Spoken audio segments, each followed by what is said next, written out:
them into positions of hopelessness and helplessness. The government gives them the drugs, builds bigger prisons, passes a 3-strike law, and then wants us to sing God Bless America. No, no, no. Not God Bless America. God damn America. That's in the Bible for killing innocent people. God damn America for treating us citizens as less than human. God damn America as long as she tries to act like she is God and she is supreme.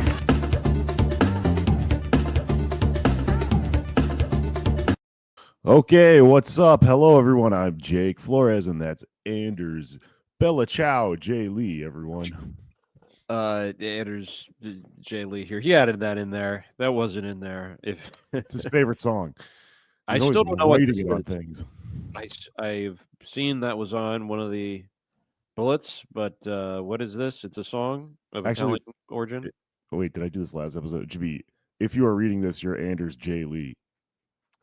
I have also have an announcement. I didn't realize this, but you know I am prone to take things literally, so perhaps this is one of those times. I don't know, but I am gay. It turns out because you saw the bullet, or you read it. Murray, I'm gonna kill you. You know what? I didn't read it because I read the reportage on what it said. I didn't actually see the bullet itself. And then that's like if you look at a picture of it, does it count? You have to see the real thing in the not the flesh. I think that the only person that's actually got turned gay by the bullet is like an FBI agent. So everyone else, you are still whatever your original sexual orientation was. If you're already gay and you read it, do you turn straight? I don't know. Who knows how it works? That's probably why they had to take it in, for X-Files reasons. You know who was turned gay by the hunk reading this. Listen, we're gonna get to that. That's part of the story here, but there's other stuff. We gotta tell the whole story. So without further ado, hey guys, if you're internet addled political freaks who think stuff like this is hilarious and interesting like us, and that's why you listen to the show, the wait is over. We're finally going to talk about what the fuck happened on a day that will be known in American history forever in infamy, September 10th, which is a lot of the messaging that went out around this when this happened was like, today will be the most known, remembered holiday in American history or whatever, holiday date or whatever. I think people didn't really realize what they were saying when they said that. If you remember Glenn Beck in 2009, oh no, I was about to say that doesn't make any sense. I was about to say Glenn Beck pioneered the 9/10 project, which is the day before 9/11, but instead it was the 9/12 project, i.e. Right after 9/11, where there was fervent nationalism and before Barack Obama came in the picture and destroyed everything. In his view, but the 9/10 project would actually be, maybe that should be like the counterweight to the 9/12 project. We need to go back to the day before 9/11, which I've done this. I've looked through what the scheduling with the television schedules were. I found an old TV guide from like 9/10. It was mostly prison documentaries. That's like most of what was on television leading up to what was it, 9 a.m. on 9/11. And we must return with a V to nothing but that for some reason. The 9/10 project is just 9/11, right? I mean, that's if you're doing a project the day before 9/11, it's planning 9/11. So true. That's the name of our new fucking GoFundMe or whatever. The 9/10 project. Okay, all right. Listen, guys. I felt crazy all week because I host a show about this sort of stuff, and this stuff is happening, and it's like, I mean, God, I don't want to be too glib about it and be like, well, this is hilarious. A fucking fascist died. So I am, kind of laughing a lot about it and stuff and think it's crazy. But also at the same time, it really ramped up the internet as a place started to feel very dangerous over the last few days. I'm serious. Like, people are attempting to dox people like me for saying, the wrong thing or whatever, having the opinion that they don't fucking like. ironically, the same people that are always complaining about that sort of thing as like a 1984-esque dystopian free speech nightmare have no problem doing it. Everyone is schizophrenic about these things. We're all aware, right? And I got a lot on my mind about it. So this is going to be a nice brimming episode. It's going to be full of ideas. And I'm glad that we kind of had some space actually, because the first day I almost kind of like texted you and I was like, should we do like the the stupid Pod Save America guys thing, like emergency podcast? And I'm glad we didn't, because this story kind of unfolded over the course of a few days, and it would be kind of irrelevant at this point to just have like a take about who you think the shooter is or whatever. I think now things are kind of gelled a little bit, because there's an identified shooter, and there's from here forward it feels like it's gonna be a longer argument about whether or not this person is this or that political affiliate or whatever. And it's gonna get into Luigi land, where we slowly go through his Goodreads and figure out which Harry Potter book he was on and stuff. But let's talk through the story a little bit. So on September 10th at Utah Valley University, Charlie Kirk, the guy with the huge head, who is a fucking alt-righty, like MAGA-y propagandist of sorts. He's doing one of his speeches, or his debate things rather, his interactive speeches, and he's on a college campus. He's propagandizing. It's all hidden under the guise of free speech. You can debate him, right? There's a very very finely tuned machine for purveying ideas in place. We're all familiar with this shit, right? We're all fucking leftists or whatever. He's in the middle of answering a question about mass shootings, actually, when he is shot at a school. So it's just one of those moments that's like, I feel like everyone moved past this, but maybe there's not much else to be said about it other than it's massively ironic that he was talking about mass shootings at schools and stuff like that. He gets fucking killed at a school during a mass shooting. His last words, or the clip that you can see it, you can see everything in 3 dimensions. The kind of cut off part of the sentence that you get is he's saying something about not including gang or gang violence, not including gangs or gang violence. So he's saying something fucking racist, like, while he gets his neck exploded. And then from there, talking about the white biker gang or the mongrels or something. I'm sorry. He could be talking. I'm guessing he's not talking about the Hells Angels or a white power gang. Yeah. Right, or the Maori Christians that did the haka for him. Yeah. Which we talked about on the bonus episode. By the way, we have a fucking fire bonus episode this week. It's about a phenomenon. It's about the character J-Rock from 30 from fucking Trailer Park Boys. And it's, I swear to God, it's a fucking theory heavy episode about white guys who act black. So go back there, listen to us with Tony, talk about that with Tony Boswell, and discuss Noel Ignatieff. But main episode today. So let's talk about what happened, right? His fucking neck explodes. Everyone freaks out. Internet freaks out. Charlie Kirk, he's in critical condition. Some people tweet for some reason. Clearly, he died immediately. You get got in the neck like that, it's fucking over. If you see the video, it's like a gallon of blood just shoots out of his neck. I didn't know that happened. I thought that was like a fake movie thing, because there's supposedly on like the set of one of the early Kurosawa movies, a blood thing accidentally spurted like that, and it just like established that that's what it looks like in movies now, where when you get stabbed with a sword or whatever. But he came pretty close to approximating it. So his last dying act on this earth, making something look making movie magic real, right? Maybe you do have to hand it to him.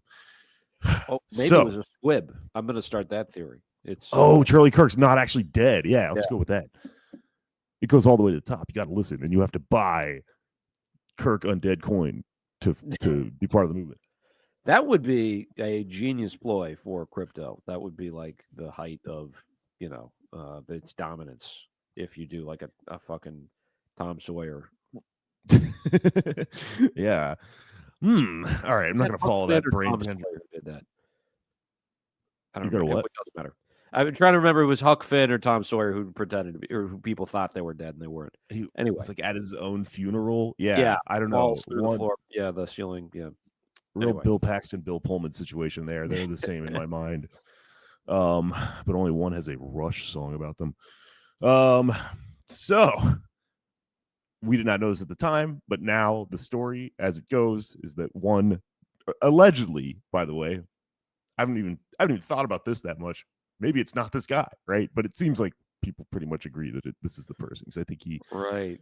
confessed. One, Also, in regards to Luigi, always important to stipulate, not found guilty yet.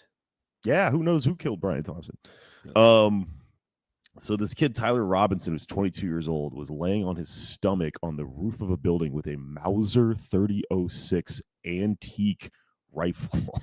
I think is an antique. It's like an old timey bolt action rifle with 4 rounds, and I think he had a scope, but he's 200 yards away, and he nailed him in like one shot right in the neck.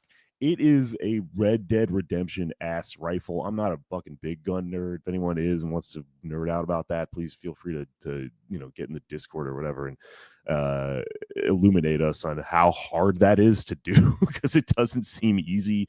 I think people were speculating that it was like a fucking, had to be an ex-Navy SEAL or something to like land a shot that from that far away. But this kid is a gamer, so I think he's just fucking. I mean, that's.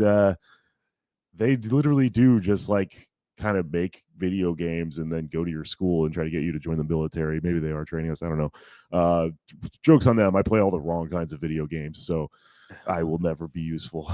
I won't be able to do a big Katamari ball or when I see the Hamas soldiers, I'll inhale as hard as possible and suck them into my big pink body and then become them. Oh, I get it. The Kirby. Yeah. I got the reference. They need to make a new Kirby game. I throw barrels at the enemy. Okay, it doesn't matter.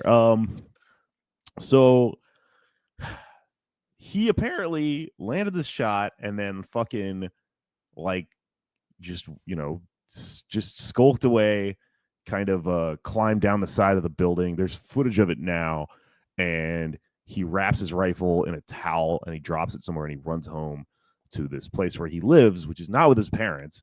He lives in like cheap housing with a bunch of roommates, apparently, which is all of this has been misreported. I've had to figure this out over the last few days because there's so much disinformation flying around because there's like so much. I mean, what is reporting now?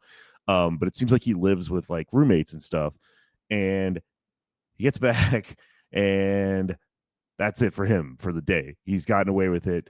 The fucking campus, like the first thing that happens after this, there's a guy who's like a streamer who's just there, and he's like, he immediately pulls out his phone. He's like, "What's up? It's Elder TikTok." Oh yeah. Name is Elder TikTok, and he just like you just see a mass shooting happen, or not a mass shooting, but like what feels like one. The aftermath of a political assassination essentially happened while this guy's like, it's just like a Southland Tales scene or something. He's just like, "What's up? Don't forget to like and subscribe." And then he tries to licked his take. teeth. He linked his what? He licked his teeth. It was like, yeah, and he apparently he tried to grab a bunch of the merch from the table that they had just pulled Charlie Kirk's body away from. It was like covered in blood and stuff. Because grindset mindset, always be hustling or whatever. Yeah, you have to hand it to him. You don't get those followers, same guy. I don't know if you saw this video. He did a car video where he's like, to the Latina mommy who was trying to hit on me in Target, I am taken. I think you say, "I am gay." I read a bullet. I'm not sure if that was before or after the shooting, but if it's after, then yeah, he's having a glow up, which like I'm sure there's a lot of people mad at him, but he's getting attention, and that's what the economy is now. Yeah, no, that's I mean, that's what the system we live in is, right? This is why it's good to be like against systems or for reforming them or something like that. But that's another conversation. So as the manhunt ensues, right, and they don't find this guy, at least for the first day, the FBI starts announcing that they've like found bullets that are engraved with stuff, which just sounds made up, right? And part of this is that the FBI is now headed by Kash Patel, and they clearly fired like a lot of competent people whose jobs it is to actually kind of like organize this sort of stuff and deal with this sort of thing. So you have this weird, like, kind of comedy of errors happening with the new gutted like FBI. Yeah. And they announced that their bullets are engraved, which is clearly to try to invoke Luigi Mangione, right? And they also announced that they're engraved with, quote, trans ideology, which is not a thing. Yeah. So That's wow. That whoever is in charge of getting Judith Butler inscribed onto a bullet like that's probably the most difficult job of all. Like the amount of text you would have to fit in on that thing, the amount of grooves in that bullet, it would be whittled down essentially. Yeah, I don't honestly know like how this guy's like a nerd, so like maybe there's like some 3D printer type shit involved or something. I don't know how you engrave the whole fucking sentence on a bullet, but some of these that they actually found, we'll get to in a minute, are quite long sentences. So like they pulled it off somehow, if that part of this is true, but it kind of doesn't really sound like it would be made up. This part sounds made up.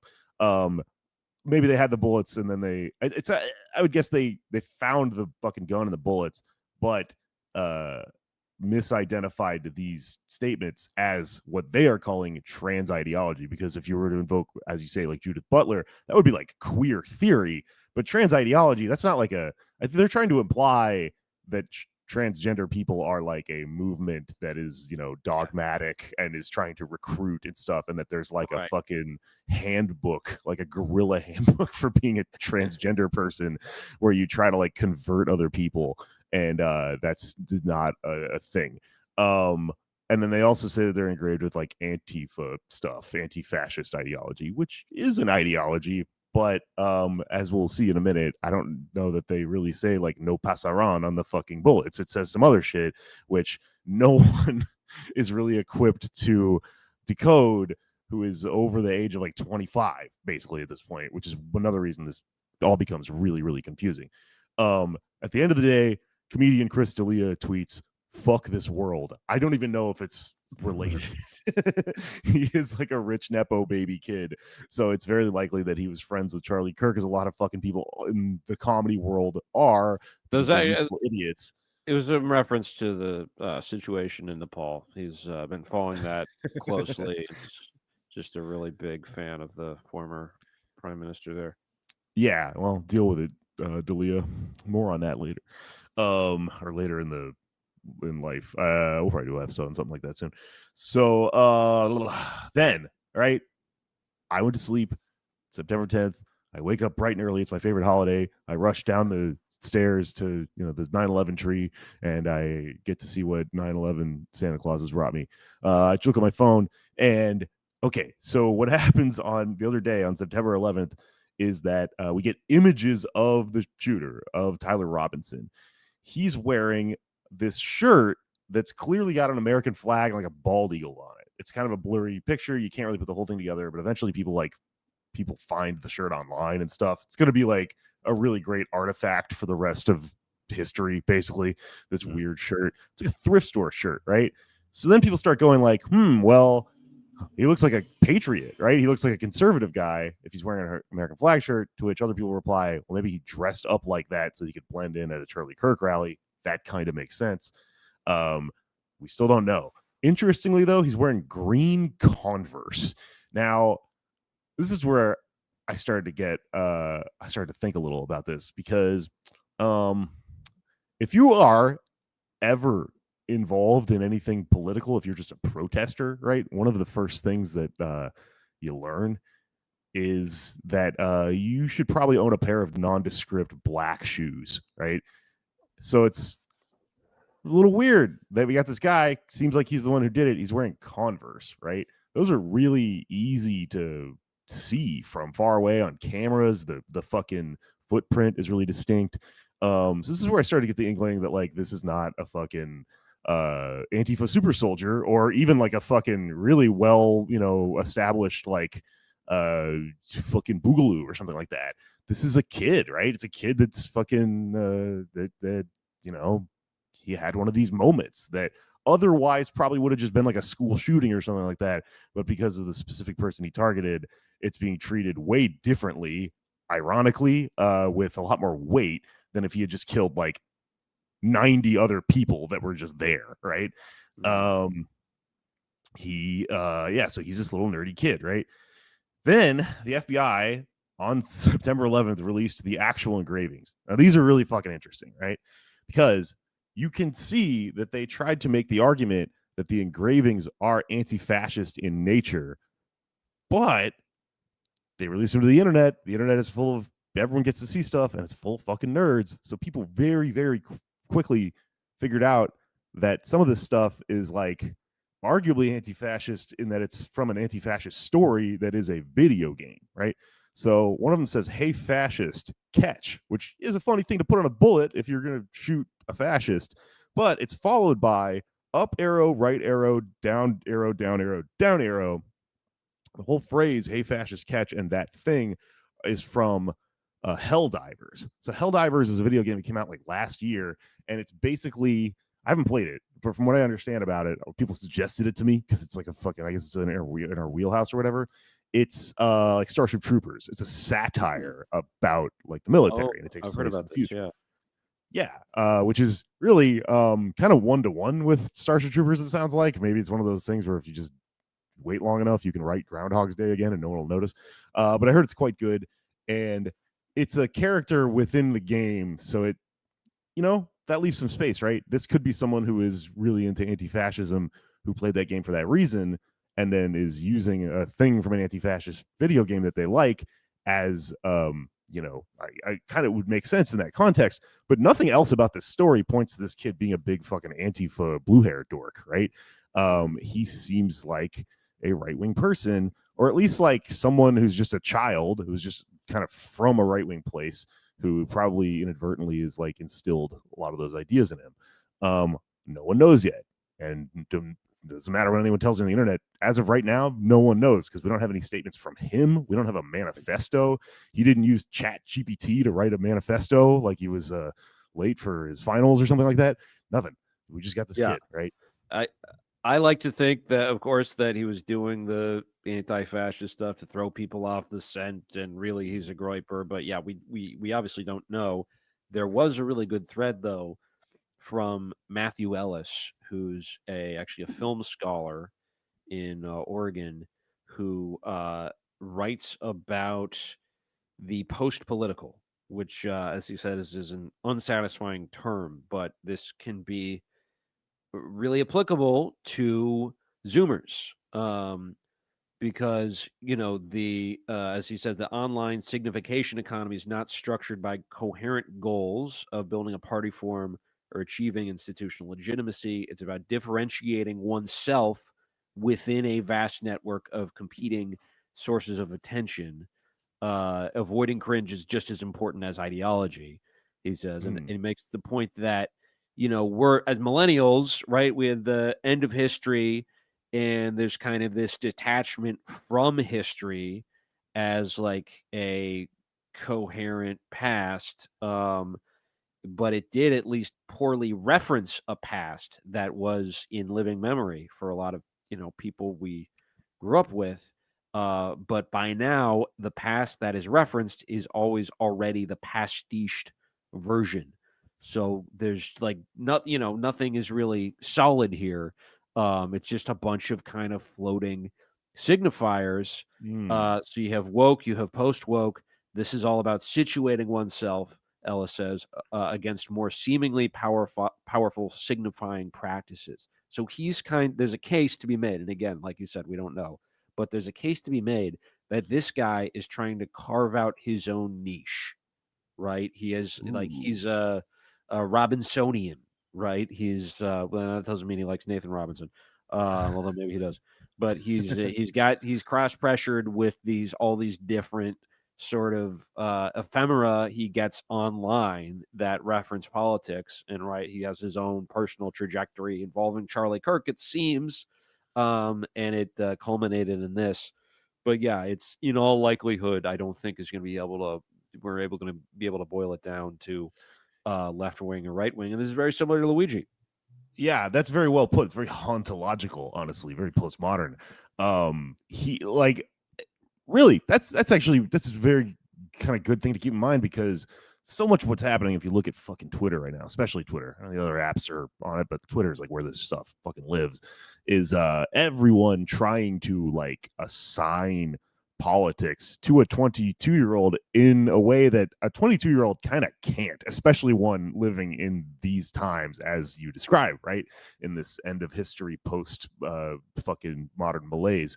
Even if he identifies as something or other, that is only like so much of the story when it comes to politics. Plenty of people identify as this or that, and then when you talk to them, you go, oh, you don't even understand what any of these fucking words mean. That's just self-report, right? So it's, it's a very American thing that we're all trying to figure out who he voted for, as if that defines anything about what a person thinks at all. That's just part of the fucking sea that we're lost in, right?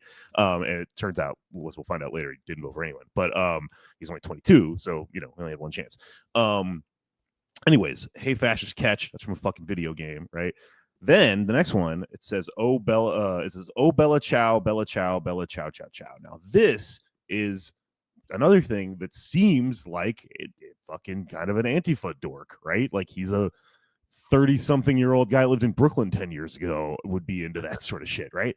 But if you do a little digging on this one, oh Bella Ciao, that's that's a song that's popular in Italy because it was an anti-fascist like resistance song, folk song in Italy during World War II, right?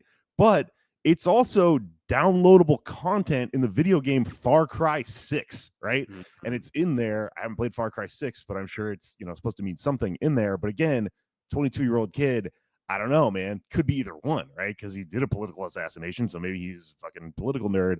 But he also sounds like he's telling us that he's very into video games. And again, doesn't even matter. What does he think any of these things mean to begin with? Oh Bella Ciao, though, really interesting thing. I'd say this would be the best argument that they have, and they are trying to make this. The governor of Utah has come out and declared this person to be steeped in leftist ideology. This would be the one I think that would probably stick the hardest. But if you read about it a little bit, like, I mean, I found a far right wing Italian like history page on Twitter called it like Italian Mambo for some reason. It's like really into Mambo. But there's a fucking like a far right fascist in Italy, basically, who kind of like gave away the game talking about this, honestly, because he was talking about the Bella Ciao thing and saying this song has been unfairly confined to the left for so long, because in this fascist's mind, it's a good song because it was a resistance to like Mussolini, but he doesn't identify with. There's so much like schizophrenia in modern fascism where they're like, no, the left is the real fascists. So he's saying it's unfair that they get to use this resistance song because we're the actual like heroes of World War II. Bananas that someone can bend their brain around that way, but this person fucking did. It's on my Twitter if you don't believe me. I retweeted it. I don't know, I retweeted a bunch of shit, but it's also as we'll get to when we talk about groypers, it's kind of a groyper thing to sometimes throw out something like an anti-fascist symbol specifically to just obscure and confuse this sort of thing. So that could be it too, if our the narrative that it's fucking beneficial to us is true, which is that he's a fucking groyper. But he, like you said, could be anything. Doesn't even it doesn't really matter even if he does identify as anything. He's a fucking wacko, right? So the next one, which we already referenced, says, if you read this, you are gay, LMAO. I don't know that that's from a specific thing. I think it kind of just is what it is, right? It's a fucking joke. A lot of this type of humor is like shit that is all over Reddit and 4chan and stuff, but I don't know that there's like a know your meme page for that. I think it's just kind of a D's nuts situation. Bad example. There is a page for that, but it's a prank call, phone call or whatever.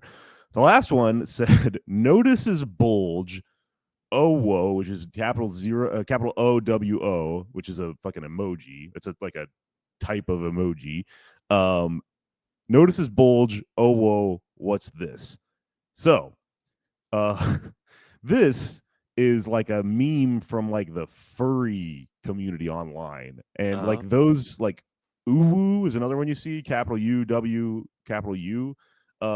That's like a certain era of like before emojis existed, like computer nerd, online nerd. Like God, what was that? That's thing you could get on before like social media. I don't know. Newgrounds? No, not Newgrounds. There was a really Yvonne weird like Paul? no, there was like a text-based like thing that people would chat on, and it's escaping me right now. But anyways, it goes back to like early internet doing emojis that are like within the line of text like that. And yeah, this one is from it's from furry shit. I've heard people argue that means he is a furry or he's trolling against furries. He's anti-furry. I don't really know. Maybe Charlie Kirk is secretly a furry. And Yeah. is assassinating him because of that. Then he's a deer, which is why he had to be shot because their numbers are too high. He's actually a responsible gun owner. See, so I'm not really sure like what this means other than it's fucking clearly he's like he's a troll, like funny. But the furry bullet is the one that killed Charlie Kirk. It's the one that went into his fucking neck, which is really funny. Anyways, those are the bullets. September 11th, end of the day, Tom McDonald released an epic RIP track, which I will try to put at the end of this without getting the fucking copyright robot on our ass. But it's like an acapella fucking rap track. It's really bad, obviously, because it's Tom McDonald. And yeah, man, you have to hand it to him. Pour one out. Matthew Dowd, journalist, was fired from MSNBC for saying that basically for pointing out the irony that a Second Amendment activist was killed by a gun. So he's not just a journalist either. And I was surprised by this. He worked for Bush. He was like one of the key people for the Bush's reelection campaign in 2004. And now, of course, he's an MSNBC talking head. Wow. Not anymore. But he was. Not anymore. And interestingly, so this is all so like it's all very like Eddington. There's just like a million things happening that embody like the times we live in so much. But like just a stray thing I caught in the middle of this is that like this micro story within all this guy Matthew Dowd correctly fucking like assesses the situation, in my opinion. Crazy. I didn't know that about him. They worked for Bush. It's Glenn Greenwald comes around and he attacks Matthew Dowd for saying this. And Glenn Greenwald, whose original thing, like his most consistent political view, is that journalists should be invincible and should never be fired for anything that they fucking say, is cheerleading this person getting fired because like no one actually believes any of the things that we say we all believe as absolutes, right? We only like we really don't like believe in free speech. We believe in the conditions that should be set on free speech. This is like a good way to put it. The argument is where to put the conditions. It's no one's an absolutist. And you see this guy, yeah, he fucking cheerleads this guy getting fired, and then he gets fired, and he's now the anti-cancel culture people are responsible for cancel culture, and that's sort of happening over and over and over again. There's this movement to like find and get anyone fired who's like made a joke about this or just like not convincingly like mourned this fucking person. And that sort of carries on. A lot of people coming at me the last few days. Good luck getting Anders to fire me from the podcast. I don't know. I don't think it's going to happen. But please, Anders, just keep me in mind. We have a meeting with HR tomorrow. We both have like 7 personalities, and they kind of trade off and do different things around the office. Yeah, HR is Murray, and he is mean. So let's see what else happens. Okay, so now September 12th. That's yesterday, right? September 12th. I wake up, I look at my phone. They caught the shooter. So now I'm like, all right, well, you know what? It's good we didn't do a podcast yet because the story's evolving. So supposedly the story along some lines is that his Mormon dad like turned him in because he's from a Mormon family. This all happened in Utah, mind you. And somehow like a pastor is involved in this. And this is part my bad notes, but also part that there's like inconsistency on the story of what actually happened with him getting turned in. Because some people have reported that it's the pastor that turned him in. Some people reported it's the father. Some people said it was him himself. He confessed. I read a story that said he was confronted by like the pastor and his father, and he claimed he'd rather kill them both than surrender, which is fucking like hilarious. And they just called the FBI on him, basically. I think if you believe that part of that story, rather. And that's confirmed. So we don't know. Okay. No, like none of this is confirmed. All these things conflict with each other. So I don't really know exactly what happened, but something in there happened involving like his father turning him in, which is really funny because there's like a reward for him. So it's like, did this guy just sell his son like to the FBI? And also, he's not going to get the reward. Like the person who turned in Luigi hasn't got a fucking reward. I don't know. So that's probably, I mean, I don't know if we'll even hear about that because the father thing is probably going to eclipse that a little bit. But yeah, he gets turned in, and then we get this guy. We get Tyler Robinson. I almost called him Tim Robinson. He's the hot character of Tim Robinson. He's in the hot dog suit, and they pull him in, and he's like, "Don't wear that suit if you're going to assassinate somebody." Worst possible costume you could dress up in. He's like, "I used to be a piece of shit." Anyways, so then I'd say this is really when the narrative war breaks out over whether he's a leftist or a right-wing guy or whatever, or the main thing I think to look at from our point of view probably is a groiper. So obviously the right wing and the right wing as it is, you know, the ideology of the established order, right, is, you know, individual people are calling him a leftist, but also you see this stuff like the FBI prematurely declaring his messages to be trans ideology and anti-fascism and stuff like that. That's part of that, right? And the governor coming in and saying he's steeped in right-wing ideology, yada yada yada.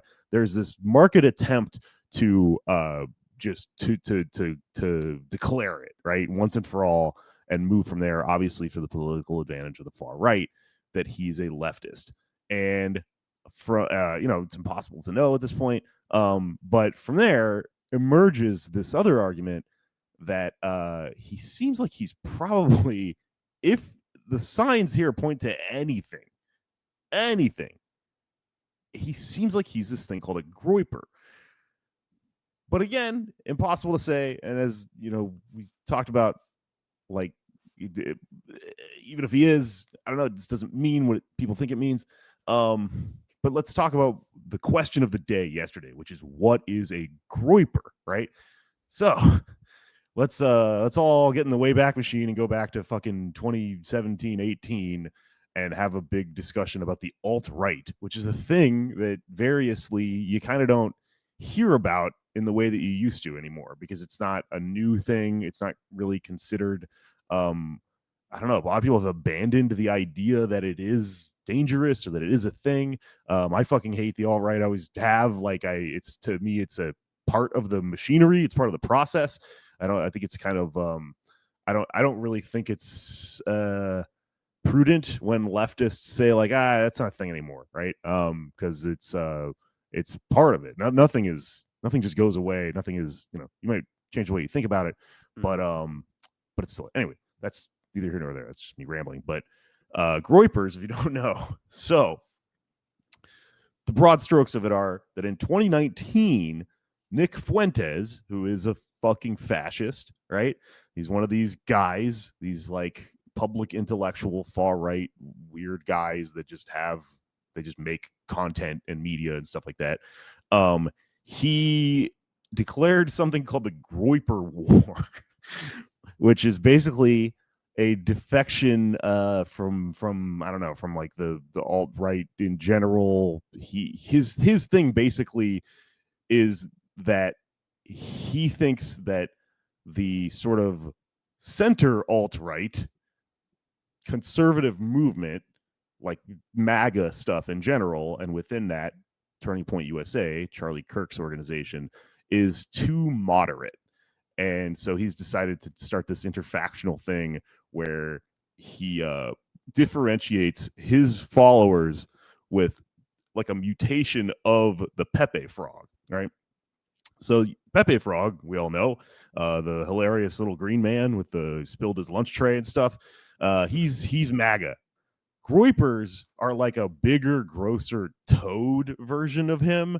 And if you're a fucking Fuentes guy, you are a Groyper. You're a Groyper fan. He's your mascot. You also are one. I don't know. It's weird. I remember back when this happened, like a weird corner of the alt-right internet was making groypers like of all of the dirtbag left people, like the Chapos and stuff and the Red Scares and all that shit. And they were tweeting at me a lot, and I was really mad that I was like, can I get a groyper? Like, it's like, it's funny, you know, like make one of me if you're gonna make one of everyone. And when you say get a, you mean like a cartoon drawing? Yeah, so it's like one of the little MS Paint shitty Wojaki drawings, and they'll make like one that is like an Anders Groyper. So it's a green guy, and he's got like a red beard and your hair and stuff, and an earring, right? I didn't know that aspect of it. Okay, I just thought that's how they self-identified.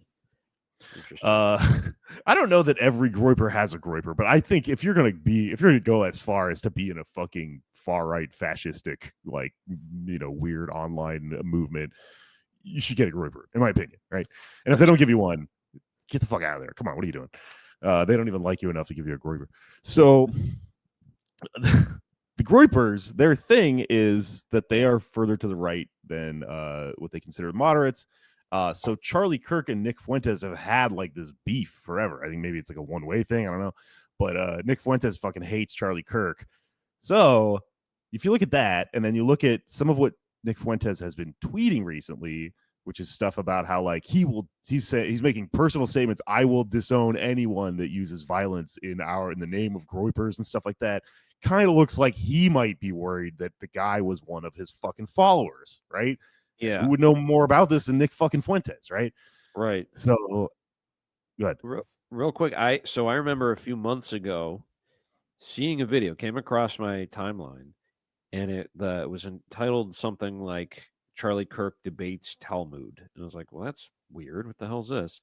And it's him doing one of these Turning Points USA things with a Groyper who is asking him about questions verses in the Talmud that say arguably like disparaging things about Jesus. And they get into this like whole theological back and forth. And to his credit, Charlie Kirk actually knew, because he's dealt with these guys before, so he like knew the context pretty well, or at least presented it. I mean, he's very good. He was very good at looking confident and just being completely ignorant on a whole bunch of things. But in this case, basically what stand-up comedy is. They don't understand that if we're getting paid, it's just the secret is just to look confident and fake. Yeah, true. It's just not having stage fright. That's it. Right. One performer to another, you know, recognized game. Charlie Kirk. Absolutely, yeah. So they were going back and forth about this, and I mean, the guy didn't really have it. He was just like, you know, was not the most articulate guy as most of the, you know, he's not debating. Generally, he doesn't go to debate like scholars who really know their shit. It's very rare when he does. But this guy who was questioning Charlie Kirk about the Talmud had a sweatshirt on that said sniper on it. Whoa. So if there's some kind of connection there, like, obviously that's not I saw the picture does not look like this guy. It's not this guy. And we would know. It's very weird that those two things would happen, that would be questioned with a Groyper who has sniper on his shirt and then gets sniped potentially by another Groyper. There's just going to be a million Easter eggs like that from now on. There's a bunch of cool old Charlie Kirk tweets that people already have dug up where he's like, I feel like I just got shot. I have such a headache or whatever. And like, you know, there's a million brain worms to come to life from this. The worms in people's brains are like, they're going like, you know, they're being born right now and reaching for the surface. That is bananas, though. Okay, so now we have this theory that he's like a groiper, and I kind of think, I think that there's something to it personally because he was so online and so ironic, and the leftist theory doesn't really make any sense because there's just nothing outside of the couple of fucking statements that really hold it up, and he I don't know. I mean, it could go either way. Like, so supposedly the backstory here is that he's just from a fucking, a Trump voting Republican Mormon family in Utah. And, no one ever, there's kind of conflicting reports from his family saying, oh, he never said anything political ever, or he never stopped talking about politics. The latter sounds believable to me in that, if you're that young, and you just get sucked down a wormhole and you get into Nick Fuentes shit or whatever, next thing you know, you're the most annoying person at Thanksgiving and you're fucking yelling all the time about the stuff that you just sort of like got really hyper fixated on. I don't know. We'll discuss, in the big picture and in a wider scope in a second here, but let me get through the rest of the story. This September 13th, today, the only new thing that really happened is that someone reported that he supposedly has a trans partner and that he lives with his trans partner. And the more I looked into this, the more it seems to be that one reporter sort of said this. A couple of, fucking people have run with it, but it's not verified in any way. And what's more verified seems to be that he lives in a house with a bunch of roommates. And one of the roommates is one of the people who was part of turning him in. Again, this kind of conflicts with the dad thing. I don't really know. But like the New York Post, all these right-wing rags have they put out a story that the roommate that turned him in is trans, which even in the story it says this is like maybe unproven, unalleged. B, don't snitch, because all they do is dox you. Like, everyone knows where this fucking person lives now, and they're being called trans in a fucking right wing, whatever. Ugh. So it's a picture of his roommate, and his roommate is like wearing like a fucking a footy pajama full body thing with like a hood or whatever.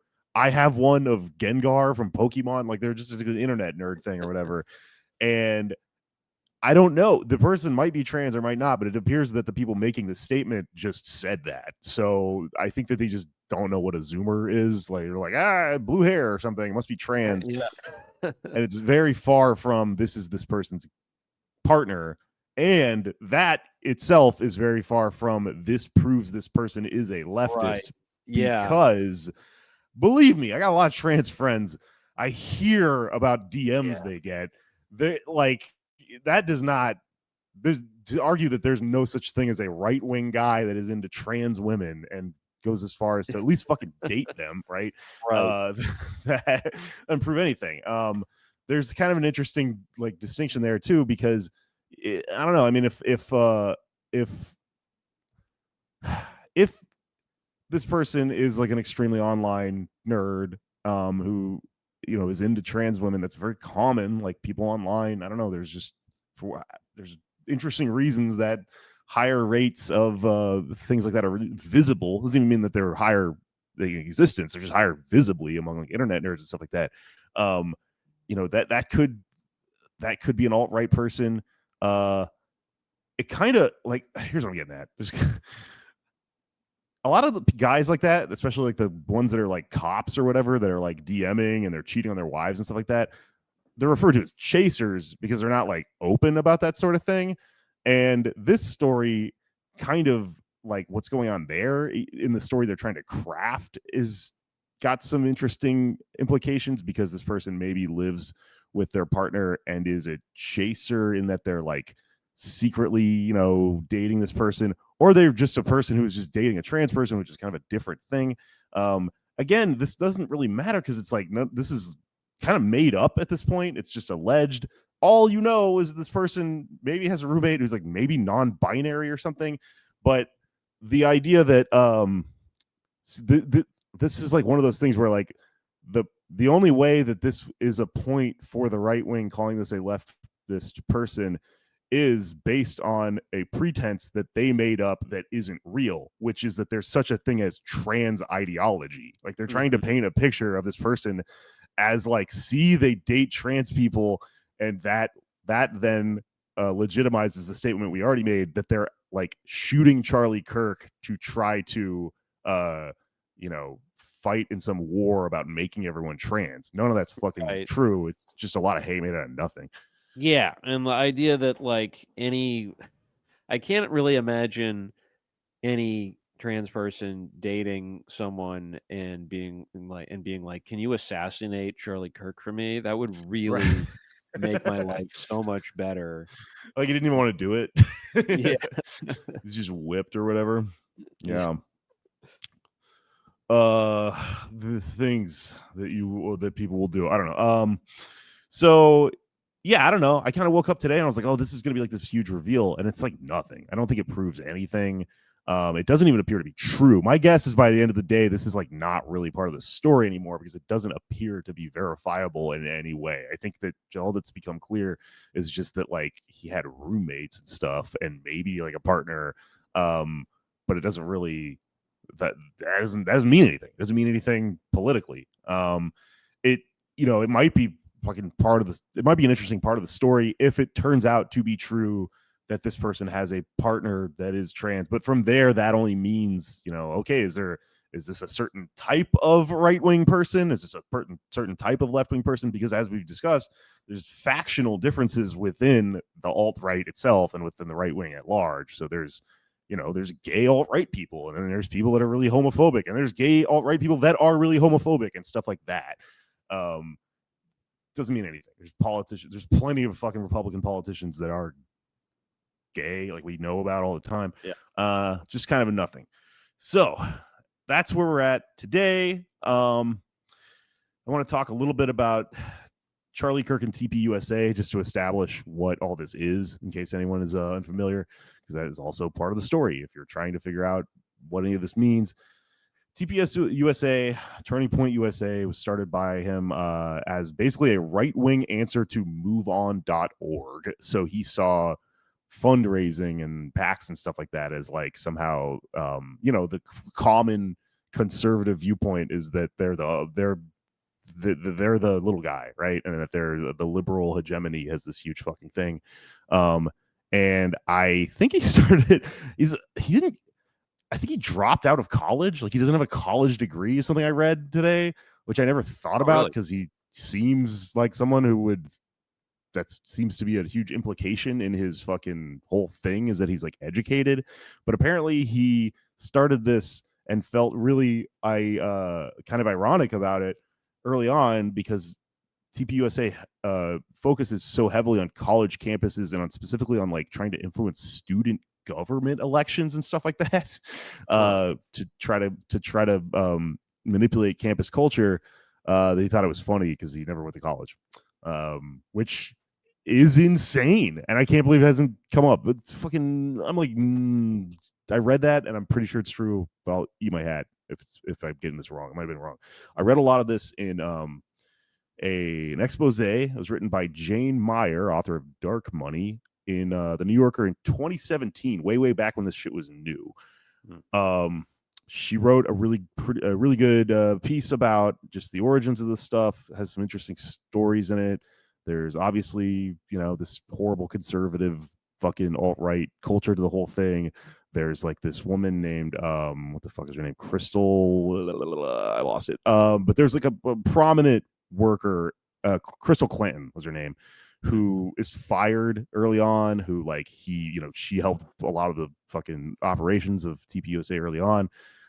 Someone leaked a text message from her that just said, "I hate blacks," in like all caps. And you might think like, oh, maybe she's got an ironic sense of humor too, and she's like the fucking shooter here. But then it goes on, and it's like this long fucking meandering thing. It's like, no, seriously, like I can't work with these people, yada yada yada. And they go, okay, this is sincere racism, right?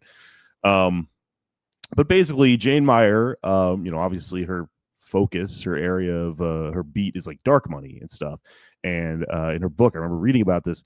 I think she mentioned TPUSA in it, but she digs a little into like how TPUSA categorizes itself, and it's like simultaneously both a PAC and also a 501c something. I can't remember which type of thing 3 this or is. 4?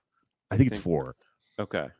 But I don't understand like why that's significant. She kind of gets into the minutia, she's like the podcast you listen to after you watch Succession, where you go, what's a bear hug or whatever.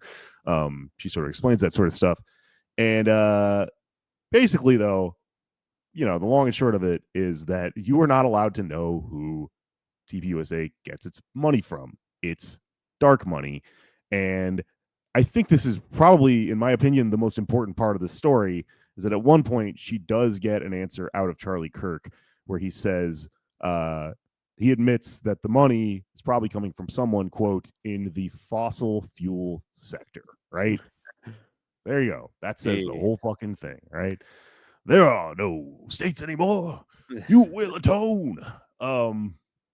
But yeah, so obviously he's getting dark money from big multinational capitalist interests to try to spread this conservative agenda right in the bud in college campuses where everything starts, and where they particularly have fixated and decided to they need to intervene or whatever.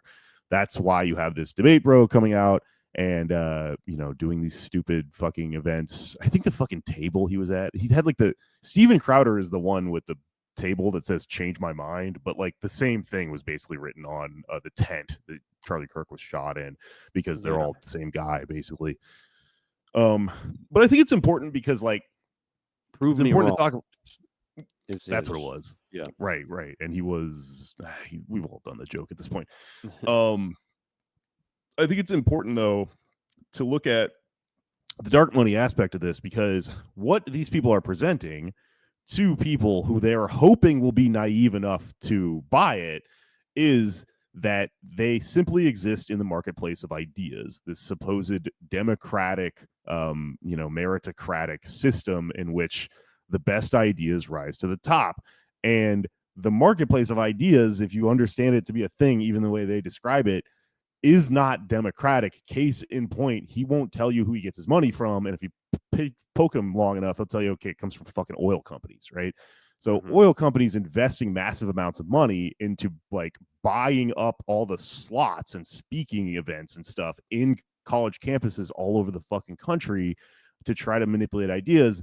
That is not like democratic, and that it is not representative of everyone's fucking ideas around the country or around the world. Even it's representative of someone with a massive amount of capital who is one tiny fucking person who has an opinion that they have a lot of money to amplify that fucking thing or whatever.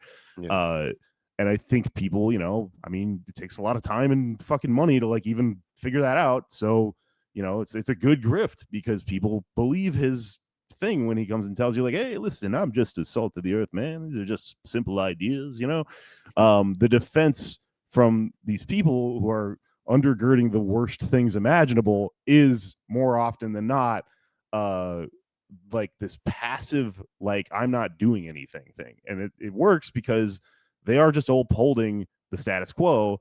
So you'll notice that they have a lot of like comedians and a lot of propagandists and a lot of people that are, whether they're directly on the payroll or not, are benefiting from sort of like legitimizing this sort of stuff, and then just sort of saying like, but I'm not doing anything, I'm just a comedian, right? And it's like, okay, do you think you are like, you have a shit ton of followers and a shit ton of money because we're in a meritocratic democratic system and you're just better than me or better than anyone else?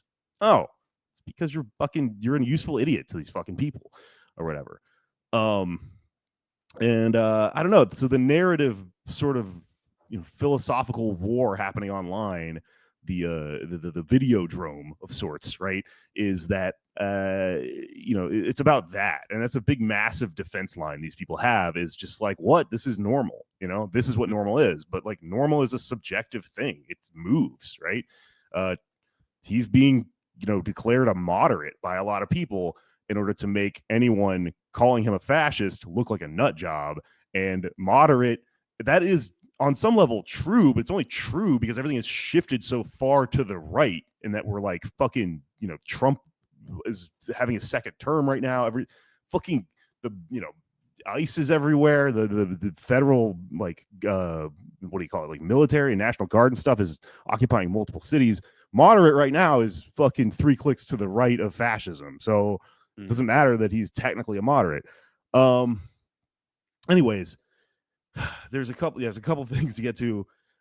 This is all like it's all still happening in real time, but I think really if there's a silver lining to this at all, it's that we finally have an excuse to talk about the movie Eddington, because I missed it when it first came out, and guess what, baby, it's fucking back. So spoiler alerts, if you haven't seen Eddington, don't watch the news because it's happening in real life. It's eerily similar to what happened, the plot of this fucking new Ari Aster movie. What do you think, man? Yeah, that was my first reaction after watching the footage, which I feel, maybe kind of a little sociopathic. I've watched the footage a few times and it hasn't really bothered me.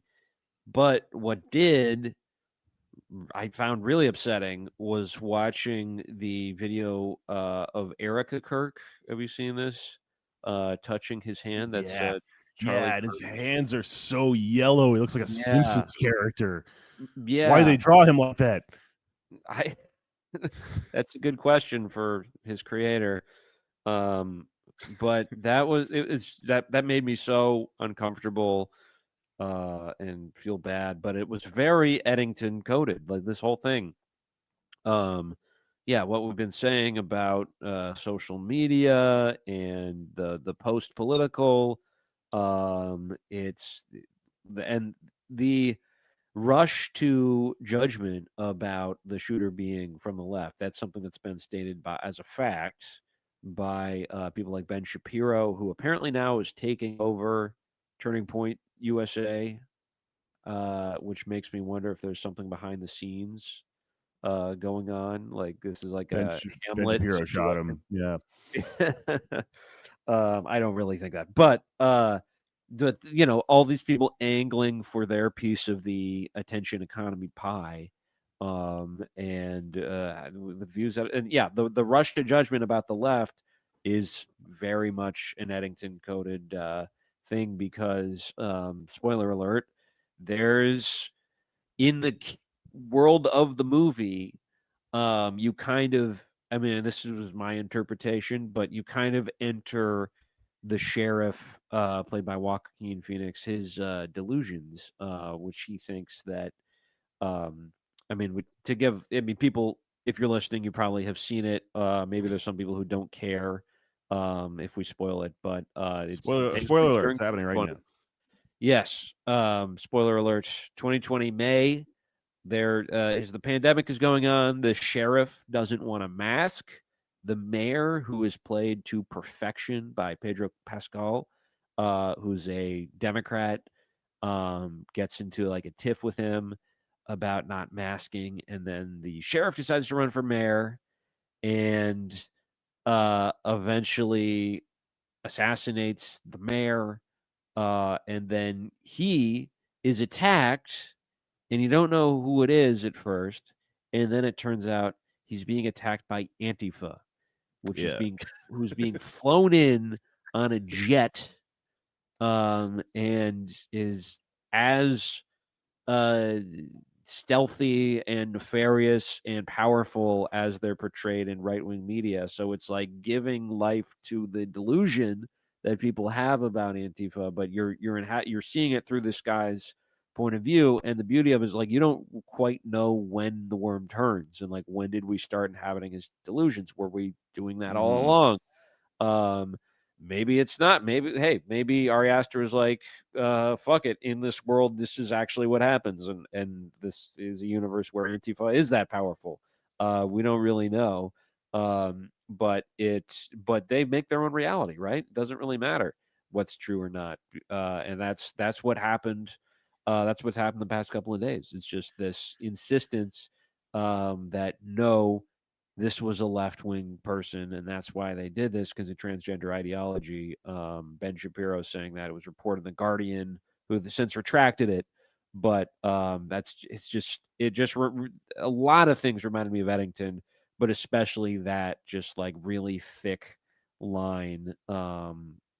Meanwhile, in Democrats are like bending over backwards to apologize to Charlie Kirk and the conservative movement. And you also have the Minnesota shooting, which has been completely Right. bypassed. A legislator was killed, a sitting politician, and they got away with pinning that on the left too, because the crazy dude who did that assassination had some like government post and like technically was appointed by Tim Walz. The senator from Utah, Mike Lee, was trying to pin it on the left with his Twitter account, Based Mike Lee. That's the actual name he uses. In one of the most Minnesotan moments of all time, he's like confronted by Tina Smith, who's the senator now from Minnesota. She's just like scolding him in the halls of the Capitol, and you can tell he's really embarrassed. But he didn't take down the tweets. They didn't like that. It's just a totally delusional inaccuracy that guy in Minnesota had anything to do with the left. It appears that is the case now, although it's a little. I mean, they're both kind of incoherent. But they just push the narrative forward, and we're all kind of like having to be enveloped into that fictional world. Yeah, no, totally. And that's why, like, what do you call it? Ari Aster, Nostradamus. I mean, some people like say that movie flopped when it came out, and I think it's finally getting its due because it's like clearly just, diagnosed what is happening in our society. The joke is that he predicted the future with a crystal ball, but the accuracy there is not mystical. It's not a fucking, if you understand any of this shit, if you're a nerd about this stuff and study the sociological patterns that are happening in the world we live in, no, not at all. Like somebody dug up a tweet of mine when Trump won where I said it's Joe Biden's fault that Trump is going to be president again. And I said it like a year before he was elected, and they were like, fucking Nostradamus. And it's like, no, I just have a politics podcast and like have been paying attention to this shit. It's a pretty clear story. But yeah, the fucking the idea of an Antifa super soldier is just like, it's weird. It's something that never died. And I feel like we kind of, sometimes people are like, oh, that's an era that's bygone, the mid 20 teens where people talk, or the late 20 teens when people talked about this sort of stuff. But they believe it to be real. There was a pretty thriving conspiracy theory before they caught Tyler Robinson about a private jet that took off from Utah right after that and apparently just went dark. I don't fucking know if that's true or not, but like a lot of people were texting it to me, and I was like, yeah, that's the jet from the fucking movie. But that's the part of the movie that isn't real though. Even like leftists and stuff are kind of saying that. But yeah, the fact that an actual Democratic politician was assassinated like 2 months ago and is a non-story at all, held up next to what is happening with this fucking podcaster that got killed. That's really jarring, and it's fucking infuriating how complicit Democrats, liberals, the entire liberal kind of establishment is in it, because like, you have Barack Obama is like mourning this guy. This guy's a fucking fascist. He is a racist. He believes in race science and stuff like that. And it's like, it's often, it's the edges are kind of like sanded off of it, and it's presented as like a little bit less dangerous. Because every once in a while, Charlie Kirk would sort of like, he'd make these statements about how no, like this isn't actively specifically against gay people. I think gay people should be allowed in the movement, but the movement is one that is like against the idea of gay people. It's far right Christian nationalist. He himself would say, because I saw that It's been impossible to look at Twitter without just like seeing clip after of Charlie Kirk the past couple of days. And there's one where he sort of says that, but he also says, "I am a Christian, so I don't agree with what you're doing." But Yeah, and your movement is based on your beliefs, so you know what I yeah, mean? Like to try to just sort of like put these things aside, essentially, these are just like strategic moves to get out of being pinned, you know, down as what you fucking actually are selling. There's right. a lot of like you know, I have gay friends personally, but it's like, okay, but if you like that doesn't Are you okay undo with the them fact being that gay? Yeah, yeah, and you're supporting like a government. Like they're supporting the government that is in power, that is, you know, really rolling back like personal civil liberties for gay people and trans people and stuff like that. So to just sort of say that it's nothing, all it is cover. It just operates as cover, and people do this all the fucking time, right? This is just a feature of like power dynamics in the fucking world we live in. Is I have a black friend, so you can't call me racist while I support, you know, this system that is, you know, like policing or something like that. It's like very, very racialized. That doesn't fucking work. And to see, yeah, fucking Barack Obama, like every politician, I don't even like whatever, like get into it, Zoran and Bernie and everything. But the amount of legitimacy that's being given to the idea that this is a historic assassination should be ludicrous when you compare it to the amount of legitimacy that's given to like every other death in fucking society, including this yeah, like very similar political assassination that was actually a politician recently. That's yeah, crazy. Also, you know, this invocation of like political violence as this being an incident of quote unquote political violence, a thing that supposedly doesn't happen any other, like this is the singular instance of it, then we should understand it to be like really, really grave. That erases the genocide that everyone in fucking the government is actively supporting, the inherent violence of policing, of just like these systems in general. Every single person that's killed, you know, by these systems, they're in manufacturing consent, Chomsky terms. They're just considered like casualties or whatever, or kind of like these passive background gray blob sort of things. Whereas this one guy's death, who isn't even part of the government, like he's like yeah, in true American fashion, we don't have like, you know, a fucking a propaganda minister like they had in the Nazi you know, in Nazi Germany. We have this private sector thing that is actively like connected both to capital and to the fucking administration that's in power, but it's a private sector thing. So it really shouldn't have the same weight as, you know, a political assassination of a politician. But they're like flying his fucking, I don't know, they're talking about doing all sorts of crazy shit, like burying him in some fucking, you know, prominent thing in Washington DC. I can't think of off the top of my head and stuff. But it's bananas. And like it's infuriating, I think, to someone like me and to people, you know, with our point of view and where we stand, because like fucking Jacobin, like Ben Burgess, who's been on this fucking show to talk about his book where he says cancel culture is out of control, wrote a thing for Jacobin that's like that it preemptively accepted the premise that the shooter is a leftist, and then sort of kind of apologized from there and tone policed everyone for like making jokes about it. Essentially, it's dressed up in a lot of like fancy journalistic words, but I think it's really weird to have done that. And I think it's kind of weird, like, A, because we still do not have proof that this person's a leftist. Also, outside of that entire giant conversation, if the person does sort of like turn out to be somebody who's really into anti-fascism and has all the fucking patches and stuff, that still doesn't mean anything, because that is not an organized fucking movement. Like the thing that they're trying to imply is that we have a secret airplane that we all fly around on, and that this is a thing that we all had a meeting, and that you and I are now responsible for this person having done this. But this is just a fucking wacko lone wolf. So like it's easy to get bogged down in the is it a Groyper or is it a fucking leftist argument. If it is, it doesn't matter. Like even within any of those things, it's just that doesn't implicate the beliefs of the quote unquote left, because that's a person, you know, ostensibly, I don't know, depending on what you believe, either breaking from it or like doing some fucking Luigi shit.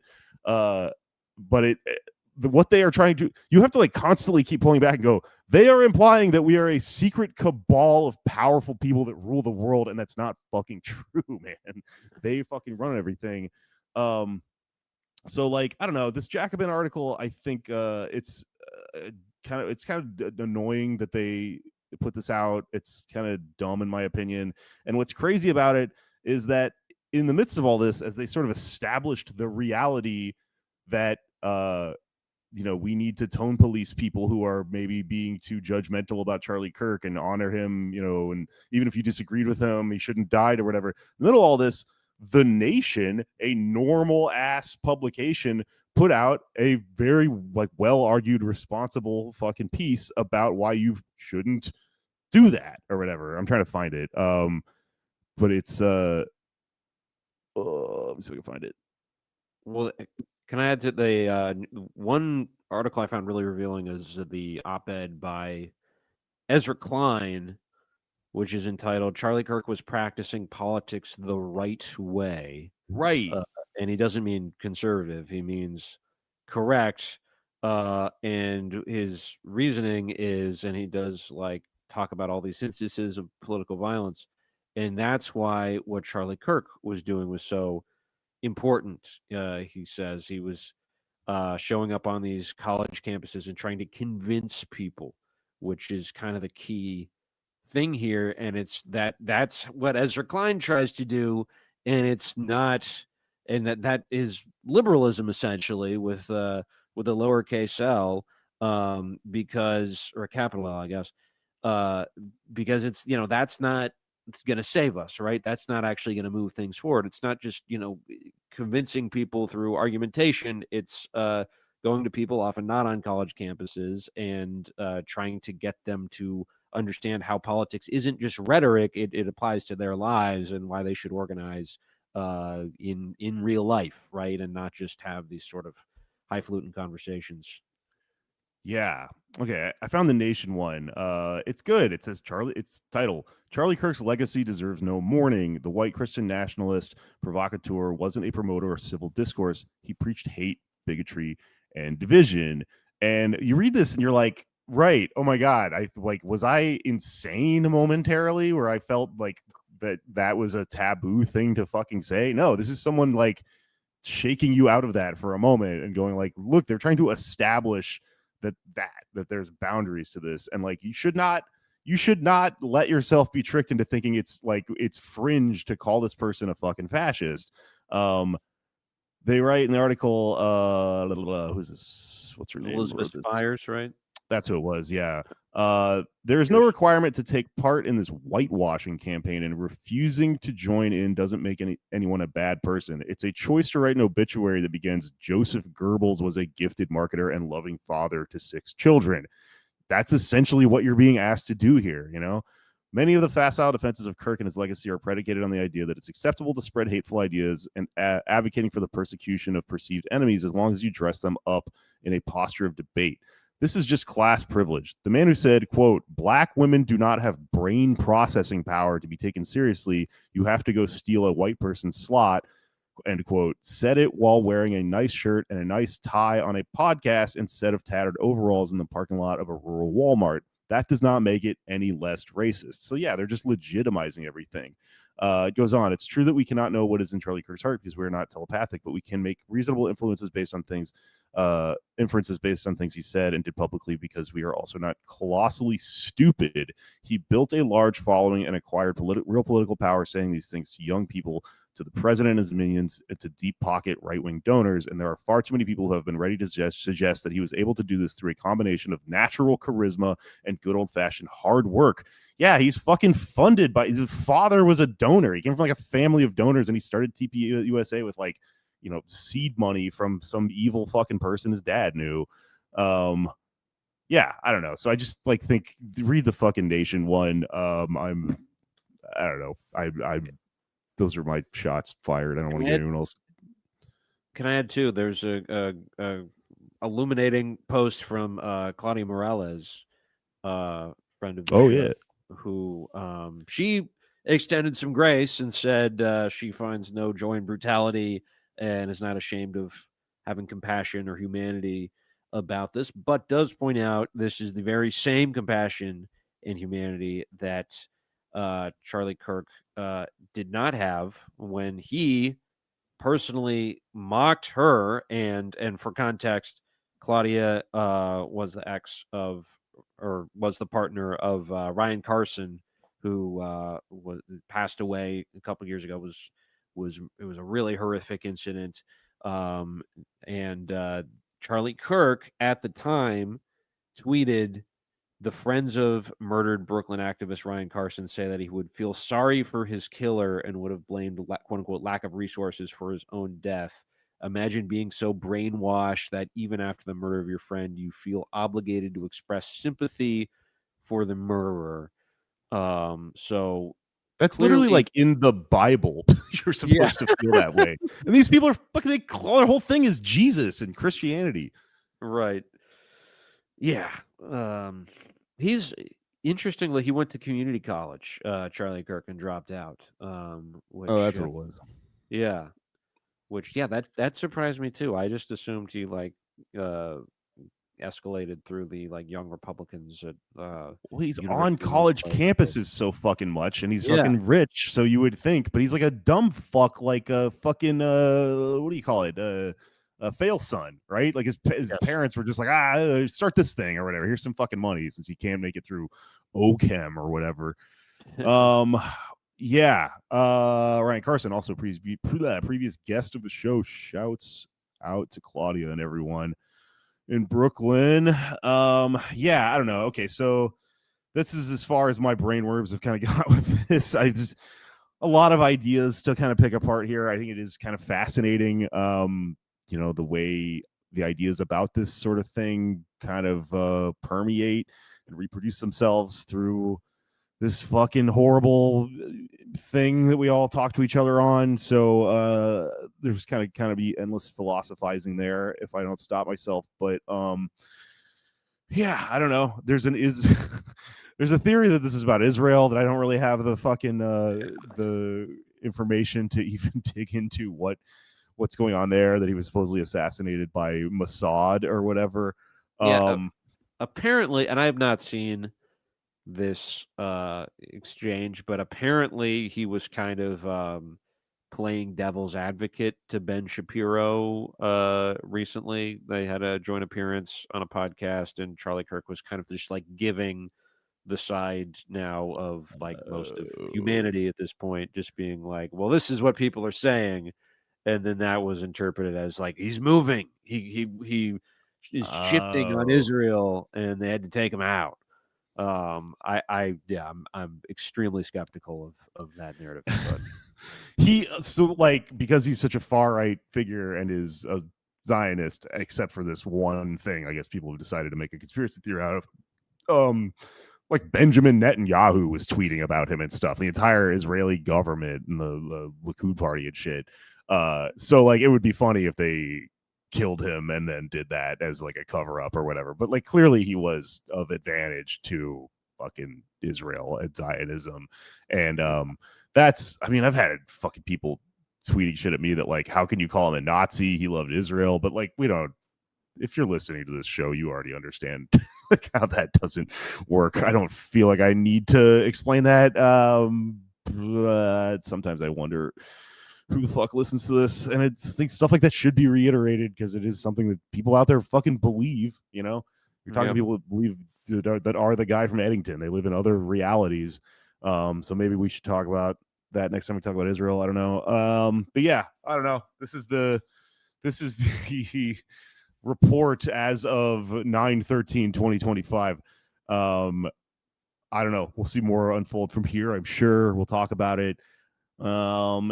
And I think it's important for everyone who has online brain like me to get away from this, take a break, and also think about other news, because it'll help you come up with fun conspiracy theories about why this actually happened. Mine is Jordan Jensen did it to get everyone to stop talking about that stuff fucking clip where she's being transphobic, or picture this, right? You're watching the clip of Charlie's head explode and pan out, and guess who shot him? Donald Trump with a sniper rifle. You know why? Because no one's talking about the birthday book anymore, which we should talk about at some point. It's completely insane.